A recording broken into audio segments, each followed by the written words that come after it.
It's a great place. We love it here together. A great place to be KLCBS. together.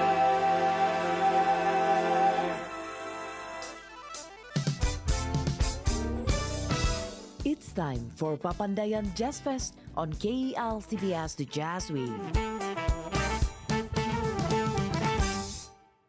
Halo sahabat KLCBS, selamat malam dari TP Jazz Festival 2024 Hotel Papandayan. Yudi Arsowibowo saat ini bersama sahabat lama saya yang nanti mungkin bulan depan kalau saya ketemu beliau udah susah banget, udah waktunya udah pasti nggak mungkin bisa janjian Lebih itu susah waiting sekarang. list sama Lebih susah Om sekarang Farhan. hidupnya. Yes.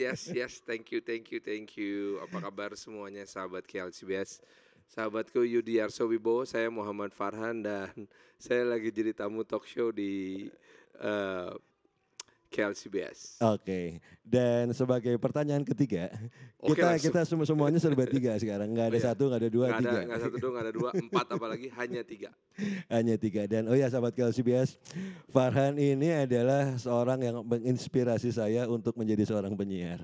Gitu. Jadi ketika Farhan bekerja di sebuah Bohong. radio swasta, Bohong. saya mendengarkan Farhan ini, saya terinspirasi untuk kayaknya asik ya siaran gitu. Kayaknya Kenyataan asik yang ya sebenarnya adalah menjadi Yudi pembawa acara. Arsowibowo itu jadi penyiar KLCBS sampai tahun 93. It's, 92. kalau tahu? Iya dong tahu. Udah gitu tahun 93 akhir saya bergabung. Karena saya bergabung maka Yudi Arsowibowo diberhentikan. Ya, itulah nasib saya. Saya diberhentikan gara-gara Farhan masuk. Kayaknya Yudi nggak asik nih. Kayaknya mending Oke. Farhan aja deh. Oke. deh. KLCBS sekarang udah beda banget, keren banget. Dan sekarang hadir terus di setiap event jazz di kota Bandung. TP Jazz is cool banget. Ya, tahun ini TP very Jazz is cool colorful. banget. It's Pak nice. Bobby keren, Kang Pocang, Avence, dan festival directornya Angga dan kawan-kawan luar biasa ya Farhan. Yes, it's really good. Karena buat saya TP Jazz yang sekarang ini lebih muda, lebih diterima Oke. sama audiens yang lebih santai juga, nggak berasa kayak elit banget gitu. Iya. It's nice. Dan ini bagus buat perkembangan musik Indonesia ya. Bagus. Dari Bandung ya. Gini, kalau buat saya sebenarnya saya sekarang orangnya Bandung sentrik banget. Iya. Jadi ini bagus untuk menjadikan Bandung sebagai scene-nya atau skenanya musik di Indonesia. Iya. Karena sekarang tuh lagi jazzy banget nih nuansanya gitu. Betul. Bahkan beberapa DJ muda tuh sekarang sedang mengkoleksi lagu-lagu LP lagu-lagu Indonesia yang memang isinya lagu-lagu jazzy di tahun 80-an gitu. Iya, lagu-lagu Itu keren zaman pisan. Vina Panduwinata, Dian Pramana Putra, Dian Pramana Putra. Utalik Mahua Oke. gitu. Nah, itu yang Lex Trio, Krisye. Nah, itu yang mencoba diakomodir sama KLCBS. Jadi kalau di periode yang lalu nggak ada nih lagu-lagu Indonesia. Nah, di KLCBS sekarang kita ada acara khusus namanya KLCBS Indonesia. Nah, balik ke media nih, Farhan. Jadi KLCBS juga kan media. Kami mencoba menghadirkan hal-hal yang baik dan itu diharapkan juga melalui jazz, filosofi dari jazz itu bisa diaplikasikan ke dalam kehidupan sehari-hari ini. Cita-cita besarnya KLCBS seperti itu. Dan menurut Farhan, peran apa yang paling diharapkan dari sebuah media untuk kebaikan? Yang paling penting itu gini, media itu bisa jadi sumber informasi yang verified gitu. Verified. oke. Iya, karena sekarang ini kan memang media teh banyak yang ngarang ya. Karena orang bisa bikin media kapanpun dimanapun. Iya. Toh KLCBS nggak cuma hadir di 100,4 MHz, tetapi juga hadir di media online digital. Iya. Jadi artinya KLCBS juga udah mulai masuk ke multiplatform. Artinya KLCBS juga bisa disimak oleh siapapun tanpa melalui sebuah proses Verifikasi seleksi atau- dan verifikasi ya, yang ya. panjang gitu. Nah, artinya di mana? Artinya memang ada di PR masing-masing. Oke. Nah, peran KLCBS sebagai verified media itu menjadi penting supaya apa? Supaya masyarakat percaya tetap sama media. Karena kalau dibiarin, wah hancur buradul bos. Saya sangat menghargai KLCBS karena dari dulu KLCBS selalu memberikan sebuah informasi yang akurat tentang sebuah karya musik. Iya, iya. Itu penting, nggak boleh ngarang kita gitu, nggak Betul, boleh cari-cari sendiri. Semuanya mesti ada informasi tertulisnya. Nah, kalau itu ada semuanya enak tuh. Kalau ada Itu semuanya penting. enak ya. Nah, jadi mengedukasinya bukan dengan ngasih ceramah, ngasih apa istilahnya pembinaan apalah gitu, Iya, iya, nggak perlu. iya, iya, iya, iya. Yang paling penting adalah memberikan verified information. Verified penting. information yang diharapkan bisa memberi kontribusi dalam mencerdaskan orang yang dengar. Mungkin seperti itu nggak? Perlu nggak seperti itu? Atau Saya emang nggak akan masuk ke istilah mencerdaskan ya, takut kegeeran sayanya. Iya, iya, Yang iya, paling iya. penting gini, yang penting kita nggak bohong. Nggak bohong. Yang paling penting itu nggak bohong dalam Nggak bohong. dalam bidang apapun nggak boleh bohong ya. Nggak boleh bohong gitu. Tapi kita memang kalaupun ingin mencerdaskan justru dengan memberikan alternatif sudut pandang gitu. Ah, oke. Nah, Point of ngomongin view-nya soal berbeda jazz. ya. Yuk, jazz Indonesia. Kita bisa ngambil sudut pandang, jazz Indonesia mah gitu-gitu aja. Bener nggak? Bisa jadi bener. Oke. Karena ternyata belum ada lagi musisi jazz Indonesia yang bisa nembus ke pasar jazz dunia misalnya. Iya, iya. Oke, fine, belum banyak. Tapi bisa juga dilihat bahwa musik jazz Indonesia sekarang justru lagi mulai berkembang di pasar dalam negeri gitu. Iya, iya, iya, iya. Berkembang dalam negeri, berkembang banget di kota Bandung aja. KLCBS buktinya masih hidup, Ruang Putih masih hidup, Iya, TPJS ada terus. Artinya apa? Artinya berkembang loh, nggak mati loh. Bahkan kemudian kita juga punya festival jazz Iya. di kota Bandung yang namanya apa? Bandung Digifest. Bandung Digi Bandung Fest. yang disupport sama BJB juga. Iya, iya. Buat saya itu adalah event yang sama tapi dilihat dari dua sudut pandang yang berbeda. Betul, betul. Nah, kita mau pilih yang mana nih sebagai media? Mau pilih yang sudut pandang bahwa ternyata jazz itu mau diterima sama pasar domestik atau jazz Indonesia belum laku nih pasar internasional, mau Betul. yang mana? Kalau saya sih ya terserah, kita mau pilih yang mana. Itu dua-duanya benar, tapi dua-duanya bisa memberikan dampak yang sangat berbeda. Asal verified dan betul ya. Kalau dari kayak Farhan bilang tadi jazz Indonesia belum diterima di pasar internasional. Kemarin saya ngobrol sama Dwiki juga sudah diterima di pasar internasional. Ya fine, tapi yang terima di pasar itu kan artinya udah sampai ke level industri gitu. Oke, lebih luas ya. Udah ke level industri. Kita dapat satu orang Joy Alexander. sempat masuk Grammy, Ya. nominasi Grammy. Nah, that's international acknowledgement, mulai masuk ke pasar dunia. Tapi pertanyaannya gini sekarang, di mana Joy sekarang? Iya, iya, iya. Saya sih sangat menghargai Dwiki Darmawan karena saya nggak bisa main musik. Iya, Tapi iya. apakah karya Dwiki Darmawan pernah diakui masuk ke Grammy? Belum. Joy udah, itu kan? Ya, ya, Ya ya. kita lihat patokannya gitu. Ini Patokannya kalau mau seperti main, itu ya, ya. kalau kita mau ini ya, mau main kritikal ya. Ada tolak ukurnya. Betul, ada. makanya saya nggak mau masuk situ. Saya emang masuknya gini aja, sudut pandang saya adalah nggak usah jauh-jauh ke luar negeri lah. Yang penting mah musik jazz di Indonesia masih punya market yang setia dan berkembang pelan-pelan, nggak ada yang mati, ada regenerasi.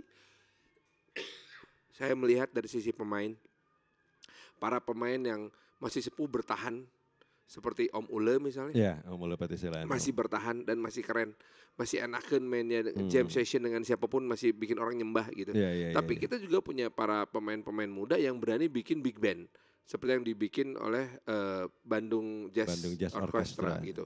Itu kan gila anak muda bikin Iya, big iya, band iya. aja gitu. Buat saya itu menunjukkan range yang sangat luas para musisi jazz di Indonesia teh gitu. Iya, iya, Hebat iya. itu. Jadi pandangan sinisnya yang mengatakan bahwa kita belum ngetop-ngetop banget di pasar internasional, kalah kumangke mah. Yang penting jazznya sendiri di Bandung, di beberapa kota di Indonesia juga udah mulai hidup ya. Ya di Bandung aja dulu, karena saya berkeyakinan gini bahwa Bandung adalah scene musik terbaik di Indonesia. Betul. Skenanya betul. musik tak ya di Bandung gitu. Iya, dan kalau kita bicara tentang di Bandung dan di nasional, hampir semua band di Indonesia pasti ada anak Bandungnya. Entah Iya. itu main apalah, entah itu di manajemennya lah, Adalah itu sih. ada Tapi seorang buat yang saya namanya. sebetulnya itu teh red alert kalau lebih banyak anak Bandung yang akhirnya berkarya di luar kota Bandung, aku Nah, teh itu. khawatir. Itu Karena itu sebetulnya akan jadi pertanyaan selanjutnya dan bagaimana solusinya sebetulnya. sebetulnya Langsung gini, problemnya adalah terjadi brain drain.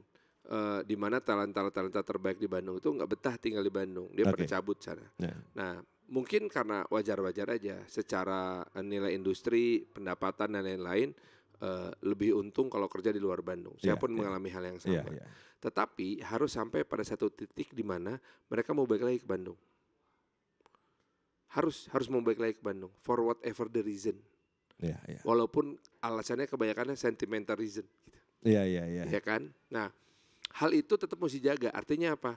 Artinya kita yang pada tinggal di Bandung nih harus tetap menjaga sentimental reasonnya itu. Oke. Bahwa Bandung kota yang nyaman, bahwa Bandung mah kalau bikin festival nggak perlu yang ribet-ribet banget. Nonton festival di Bandung nggak pakai keringetan. Iya. Datang ke Bandung itu ya macetnya nggak terlalu dahsyat-dahsyat Betul, banget. betul. Kotanya nggak kotor, udaranya masih sejuk. Nah, itu yang masih harus dipertahankan. Artinya apa? Orang setelah sukses balik lagi ke Bandung membawa kesuksesannya Iya, karena iya. apa? For a sentimental reason. Dan diharapkan juga kan bukan cuman for the sentimental reason aja, tapi for the financial reason. Artinya musisi ini nggak perlu jauh-jauh ke Jakarta, nggak perlu hijrah ke Jakarta, tapi di Bandung gue juga bisa kok hidup dari Saya mah tidak akan mau membatasi itu ya. Enggak, Karena maksudnya, kalau ternyata ada musisi Bandung tapi ngetop di New York kan terkenal naon ya. Tenaon. Iya Nggak, kan? maksudnya nggak perlu gitu jauh-jauh. Bisa nggak dibuat satu situasi musisi ini bisa hidup layak gitu. Nggak perlu. Bisa aja Karena- karena gini, itu kan kembali ke skala industrinya. Oke. Itu kita mesti balik lagi ke sana lah gitu. Kita harus melihat juga kayak misalnya seniman besar Nyoman Nuarte atau Pak Sunario atau Pak Barli atau Pak Jihan almarhum. Mereka itu kan para seniman-seniman besar yang karyanya nggak banyak di Bandung, tapi Iya. karya besar-besar di luar Iya, banyak iya, banget iya. gitu. Mereka masih stay di Bandung. Pengennya sih semua juga begitu. Buat saya nggak terlalu masalah hal seperti itu. Oke. Yang paling penting gini, yang paling penting bahwa sampai sukses pun mereka akan selalu ingin kembali ke Bandung for a sentimental For a reason. sentimental reason. Ya, karena Bandung ini juga kalau kita pergi kemana-mana, kita kan pernah pergi ke berbagai kota itu pasti kangen kan sama Bandung. Iya, ada banyak sekali hal-hal yang memang tidak kita temukan di kota manapun di Di Bandung dunia. dan di seluruh dunia. Ya, ya. Saya tuh pernah beberapa lama di Sydney. Di Sydney itu ada satu titik yang saya sangat suka di Harbor, namanya Mrs. Maguire's Chair. Saya sangat senang nongkrong di sana karena bagus banget alamnya. Ya. Tapi saya nggak betah, saya lebih betah nongkrong di Dago. Tahu nggak kenapa? Karena For a di itu mah nggak ada yang bisa sentimental bahasa Sunda. Di sini mah saya ngobrol bahasa Sunda santai we. Gitu. Iya. Ngobrolnya nggak usah mikir, di sana mah kudu mikir Kudu gitulah. mikirnya lah itu bahasa. Ya itu kan sentimental reason, Iya. ya nggak? Gitu. I love you for sentimental reason. Baguslah kalau emang bisa refer ke sana mah. Ya, jadi diharapkan juga Bandung juga jadi alasan financial juga for financial reason. Itu ketika nanti setelah jadi wali kota nih, Ya, yang akan dibikin apa nih untuk ya apa yang diobrolin 3 sama bulan Farhan tadi. ini mah terus terang ya, dalam rangka menjaga supaya Bandung teh sentimental reason tetap terjaga, kita fokus ke pengelolaan sampah dulu, Oke. ke titik-titik yang akan membuat kota Bandung menjadi lebih nyaman eta heula. Ya. Karena itu sentimental reasonnya kenapa Bandung menjadi Bandung. Ya. Dan langkah pertamanya apa? Kan sesuatu kan harus dimulai dari langkah pertama. Langkah pertamanya kita mengedukasi diri sendiri tentang cara pengumpulan sampah, dari sampah yang organik diangkut dari rumah setiap tanggal ganjil, sampah non organik diangkut dari rumah setiap tanggal genap. Kenapa? Karena banyak saya mendengarkan keluhan. Saya teh Pak udah diedukasi untuk pemilahan, saya udah pemilahan. Ya. Begitu diangkut disatuin. It's happened. Diizinkan oke atau pengen naon cenah gitu. Oh iya oke berarti Ya, ya, ngangkutnya ya, mesti ya. dipisahin. Berarti kan mengedukasi masyarakatnya, mengedukasi perangkat kerjanya.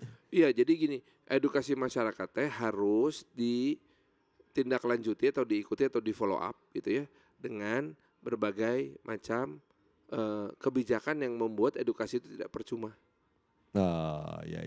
Kalau udah diedukasi tapi nggak ada follow up-nya juga, Ya sayang lah. iya mulai lagi dari nol lagi ya. Betul. Dan apa namanya, biasanya kan tiap ganti pemerintahan, tiap ganti wali kota lah, ganti gubernur lah, ganti presiden lah, pasti Ganti kebijakan. kebijakannya tidak berkesinambungan, biasanya seperti itu. Kita mah akan melakukan review terhadap semua kebijakan dari pemerintah yang lama yang masih bisa dilanjutin kita lanjutin Oh oke. gitu, bener. Asli ini mah. Yang Kalaupun bisa ada yang nggak bisa dilanjutin ya kita review lagi kenapa nggak bisa dilanjutin. Kalau emang ternyata masih bagus dan bisa dilanjutin kenapa nggak lanjutin aja. Ya. Jadi itu langkah yang pertama yang akan dilakukan ketika nanti Farhan jadi wali kota ya. Yes sir. Dan pertanyaan ketiga. Tadi udah sampah, sekarang pertanyaan ketiga sehubungan dengan Jazz Festival. Kenapa jazz? Kenapa Farhan ini jazz? Oh, saya tidak akan mau berani mengatakan gue jazz banget gitu ya. Tapi pada dasarnya. Bukan jazz banget, kenapa jazz? Oh kenapa jazz? Karena jazz itu membuka cakrawala ya. Kan gini, kalau kita dengerin musik tiba-tiba ada beberapa bagian dalam otak kita seperti terpicu gitu. Oke. Lagu yang ngebeat bikin kita ingin jengkrak-jengkrak gitu. Lagu yang slow membuat kita merasa tenang gitu. Saya mengambil contoh lagu-lagu bossa nova sama Ya, Brazilian music itu nggak perlu menghentak-hentak tapi bikin badan kita goyang. Ya, Itu sebabnya Michael Franks pernah bilang Brazilian music is more powerful than musik yang paling keras sekalipun. Gitu. Brazilian Karena music. hanya dengan irama di gitarnya aja orang tuh udah goyang Brazilian music. Kenapa jazz juga? Karena variety-nya banyak sekali dan tanpa perlu ada lirik sekalipun kita sudah bisa dibawa menuju ke tempat-tempat yang sangat menarik. Contohnya Spyro Gyra dengan South Beach-nya gitu. Ya. Dia bawain lagu South Beach teh membuat saya merasa bahwa sih kena kieu meureunannya South Beach di Brazil teh gitu. Ya, tapi pada saat bersamaan juga kalau kita dengerin Pat Metheny gitu ya. Berasa lagi road trip di mana gitu. Yes, itu dia ya. Iya kan? Nuansa-nuansa itu yang sering dibawakan oleh para musisi jazz dengan berbagai macam variasi musiknya. Tetapi juga ada yang grande-grande, yang romantis-romantis gitu. Itu sebabnya kita juga merasakan lagu-lagu romantis yang ada di film-film Disney rata-rata lagunya jazzy. Ya. Dan itu tuh jadi soundtrack perjalanan hidup kita ya, zaman-zaman kita SMA kita ngedengerinnya itu. Kalau tadi Farhan cerita Pat Metheny, Michael Franks, Summer in New York, kita dibawa ke Central ke suasana Park, yang suasana sangat yang di menarik New York, gitu. Nah sampai akhirnya kita pun merasakan bahwa ternyata jazz itu bukan sesuatu musik yang anu kudu intelek teuing lah gitu. Kenapa? Karena kemudian Miles Davis pun membawakan lagunya Michael Jackson. Iya, Jangan betul, salah. betul. Jadi artinya musik adalah musik, jazz adalah sebuah karakter, bahwa kita masuk ke musik lewat sebuah karakter bernama jazz, gerbang bernama jazz, ya masuk aja. Dan di dalamnya mah tetap kadang-kadang kita merem sambil mendengarkan lagu Begadang Jangan Begadang. Itu jazznya Indonesia kan, bluesnya Indonesia Ya gitu. sok lah bebas. Kita mau nonton nih. Iya. Sahabat Saya KSBS, Dehet sampai sama di sini Hari Pocang. perjumpaan kita di acara Ngobrol Jazz, di acara Bincang-Bincang Jazz di The Papandayan Jazz Festival. Sebentar lagi kita akan nonton penampil-penampil di TP Jazz Festival. Farhan mau nonton apa sekarang? Saya mau nonton Hari Pocang Hari sama Stay Pocang Dehet. sebagai penampil ketiga ya? Yes. Oke. Terima kasih Farhan Thank sudah you. menyempatkan waktu. Siap. Nanti kalau udah jadi wali kota gue susah ketemu sama Farhan. The Jazz Wave.